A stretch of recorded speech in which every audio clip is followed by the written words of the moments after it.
بسم اللہ الرحمن الرحیم نحمدہ و نصلی علی رسولہ الکریم اما بعد۔ ناظرین کرام، ایک صاحب ہیں شاہ ریز، انہوں نے سوال کیا، السلام علیکم، راجیہ نیم کے میننگ بتا دیں پلیز۔ وعلیکم السلام ورحمۃ اللہ وبرکاتہ۔ دیکھیے، جو لفظ آپ نے پوچھا ہے راجیہ، یہ را کے ساتھ میں اور الف اور اس کے بعد جیم، راجیہ۔ راجیہ لفظ ہوتا ہے، عربی زبان کا لفظ ہے۔ راجیہ کے معنی آتے ہیں پر امید، امیدوار، امید رکھنے والی، توقع رکھنے والی، آرزو رکھنے والی۔ تو راجیہ جو لفظ ہے، معنی کے اعتبار سے اگر دیکھا جائے تو یہ لفظ رکھ سکتے ہیں، نام رکھ سکتے ہیں، معنی میں کوئی خرابی نہیں ہے، یہ نام رکھا جا سکتا ہے۔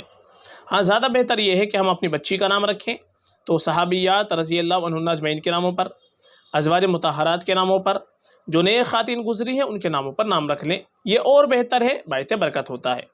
چونکہ ماں باپ کے اوپر اولاد کا سب سے پہلا حق یہ ہے کہ ماں باپ اپنی بچی کا اچھا نام رکھیں، اچھی نسبت سے نام رکھیں، اور سب سے مین چیز یہ ہے کہ ہم علماء سے تحقیق کرنے کے بعد ہی نام رکھیں۔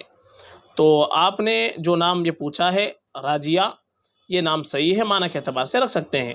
البتہ ایک تلفظ اس کا آتا ہے رضیہ، را کے بعد میں الف اور ضاد کے ساتھ میں، راضیہ یا رضیہ۔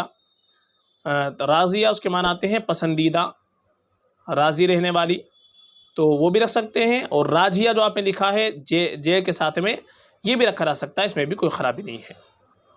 فقط واللہ اعلم۔